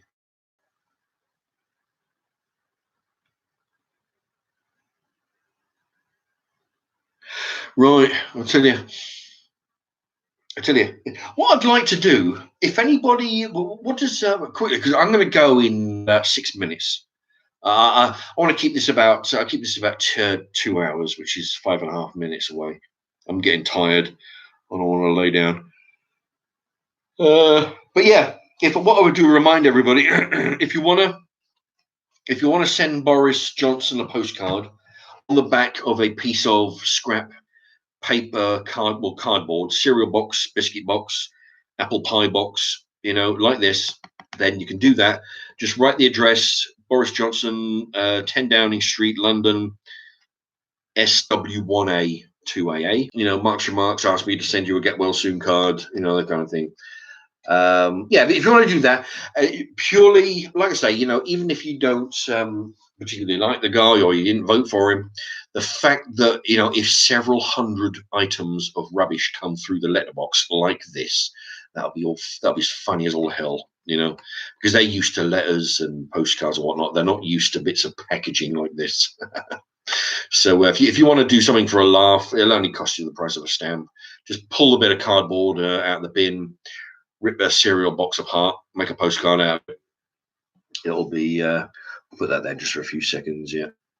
But yeah, just for the fact that you know, the postman has to deliver it, you know, because he'll be looking at it, you know, shit, I've got to deliver a big mountain of rubbish to the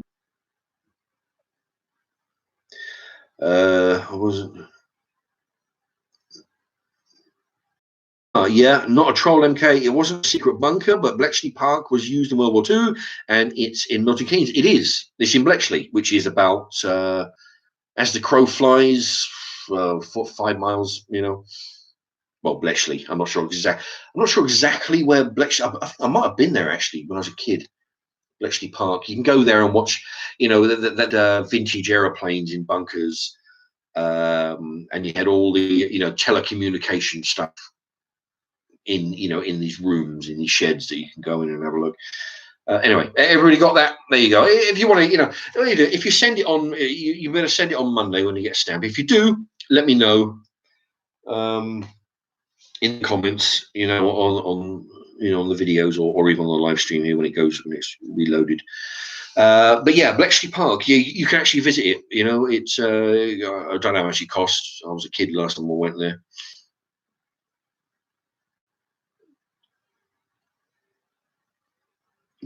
Andrew Smith, that's where Mark lives. No, well, no, I don't live in Bletchley.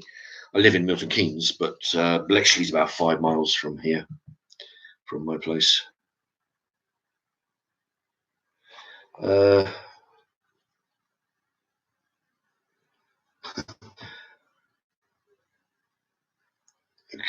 love Bletchley Park. That's right. Not a troll MK. He loves Bletchley Park. It was where they broke the Nazi codes. Yeah. Yeah, there's been a couple of films years ago, you know, quite a few years back, actually. I can't remember. I had a video shop years ago when there was at least one or possibly two code breaking films came out. I think one of them had Kate Winslet in it. I can't remember the title of the film. Enigma, I think it might have been called, as in the Enigma code machine.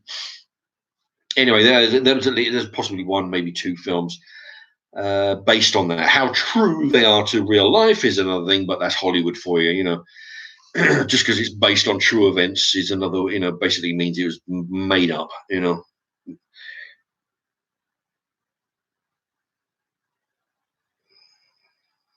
Okay.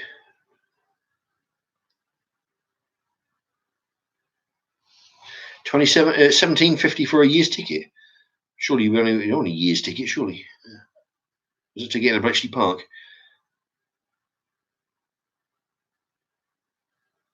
Not a troll, Mark. Have you harvested? Where's he gone? Your tomatoes yet? They look done. Yeah, well, I think 2 of the plants are about to grow as much as they're going to grow. I've got 5 more baby tomato plants on the go. I tell you, they're growing like fucking crazy. Remember a couple of weeks ago I showed a video and that they were like very small. Now they're up here, and the leaves, Christ Almighty, the leaves are going mad. Actually, yeah, I think you're right. Benedict Cumberbatch was in a film about Bletchley Park. Yeah, I had his face in mind. Was it 2014? Christ, that was only 6 years away. Shit, I was thinking they were a lot older than that. Well, maybe Enigma was back when I had the video shop. I'm sure that was one of them. But yeah, I'm sure Cumberbatch was in. But yeah, Kate Winslet was in one of them. Yeah, Scotty B, get some. Yeah, you're right. I do need some sleep.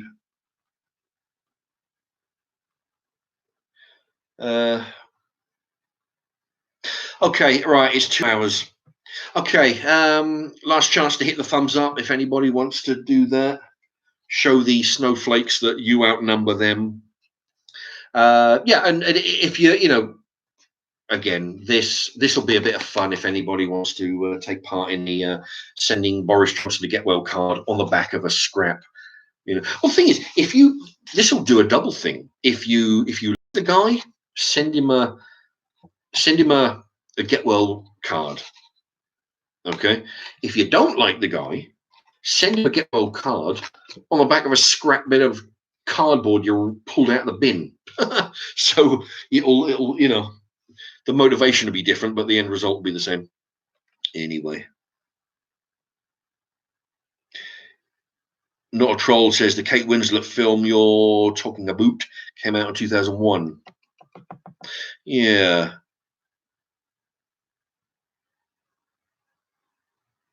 I think I had the video shop then. Not Troll, just thumbs up.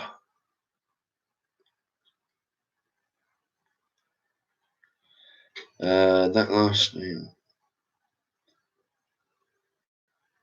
When am I next streaming? I don't know. I wasn't sure I was going to do one tonight. It's just it came up. It's just when I got something to say, then I'll do a live. The thing is, people ask when's your next live stream. I don't know. The thing is, I don't have a timetable where I do a live stream. I just do a live stream when I've got something to say. I think the next one it will be fairly soon. Maybe not tomorrow. Maybe tomorrow. Maybe the next day. Maybe the day after. I don't know. But what I'll do is for a time, because a lot of people, they ask questions. Some of them are good.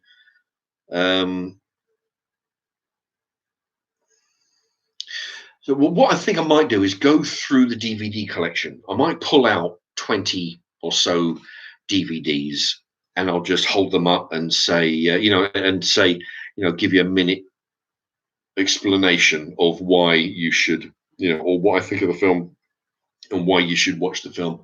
So I'll throw a few recommendations out there. That might be good for a half an hour or whatever. Oh, fuck. Anyway. Okay, right. It's just over 2 hours. I've got quite a lot of people watching. It's a shame. Oh, shit. Fucking burps now. It's a shame I've got to go with so many people watching, but I really need to lay down. All right. Okay, so that'll be next time. Next time I'll pull out a load of DVDs. I'll speak about that. And if everybody can do that thing with a postcard, that if you do, that'd be watching. And a good night to you all.